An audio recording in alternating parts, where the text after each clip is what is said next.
there is going to be, for all of us, life after Measure B.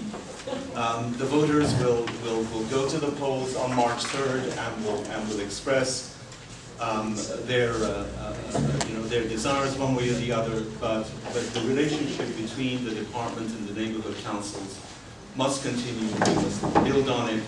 We must make sure that what I hope is improved communication at this time, that continues. We must continue to build credibility and confidence between us, because there will be many, many more challenges that we're going to have to face as a city. There will be some issues about why this is on the ballot. Should it be on the ballot? Shouldn't it be on the ballot?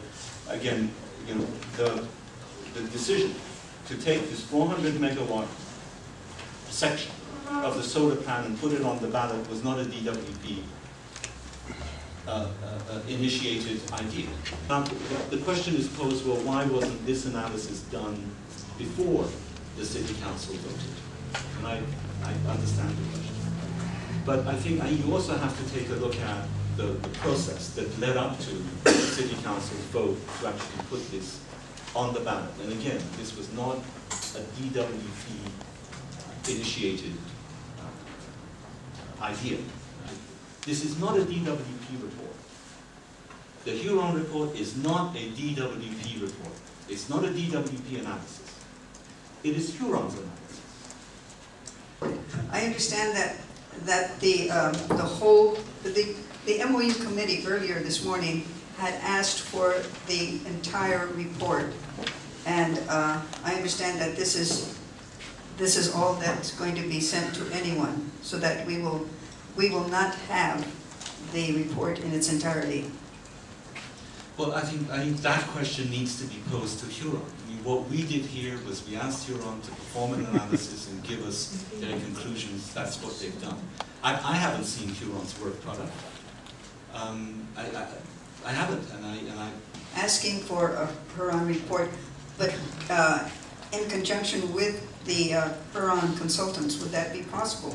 I think it needs to be, the question needs to be posed to them. Again, this is Huron's report. And the person who headed this effort, by the way, I met him for the first time the morning that this was presented, and this is all that I've seen of their work. It's their report. DWP didn't pay for it. No, DWP did pay for it. Perhaps we should have had Huron here in order to provide an explanation of what is their report. I don't say vote for it. I don't say vote against it. Well, it was at Laura Chick's presentation on PA Consulting. If you heard what they said and you read this Huron report, you got to think something is very wrong when you have these worldwide international consulting companies. One says 47 cents a kilowatt hour, one says 11.9 cents. There's something dramatically wrong, and the public has a right to hear this before they vote.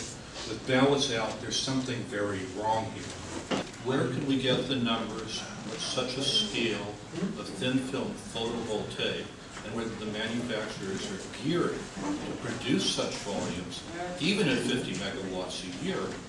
Where is this product available? What bothers me about Measure B, it specifies the quantity and irrespective of cost that must be installed each year. We have the Huron report. It seems to me what the Huron report is telling all of us is that there is a new future ahead, that things are changing. Things are changing. This is what this is telling us. Market prices are declining. We're seeing a discrepancy now in supply and demand figures. Analysis, as I say, this is not a DWP report. This is a Huron report. Are you going to you, sir? David Nahai. You talked about doing your duty, and I would suggest that really doing your duty would be to have comprehensive studies, planning, and analysis, and to have questioned the city council, if that's where this energy came from, to push this forward, that you want the DWP to be in control.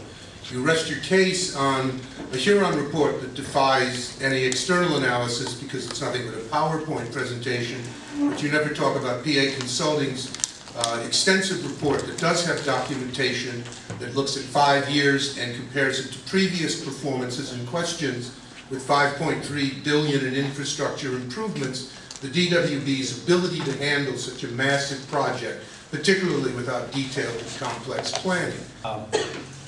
I've been in the business long enough to see a fairly chaotic series of price swings in the PB industry, and it is my learned opinion that it is due primarily to events beyond our control.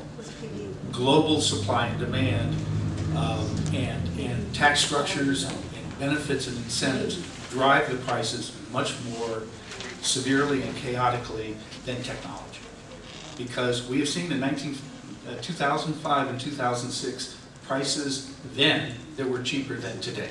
So if it were technology that was driving this business, we'd see lower prices today, but not, we've seen higher. So I just want to make the point that there is a very chaotic supply-demand global situation that's going to dominate prices. That's the first comment. Second comment is that I am pro-union, but I hate to see unions get earmarks. I really do. I would like to see a more balanced complement of union labor and private industry contracts. And I think there's wiggle room in there in what I see in Measure B, but I'm concerned.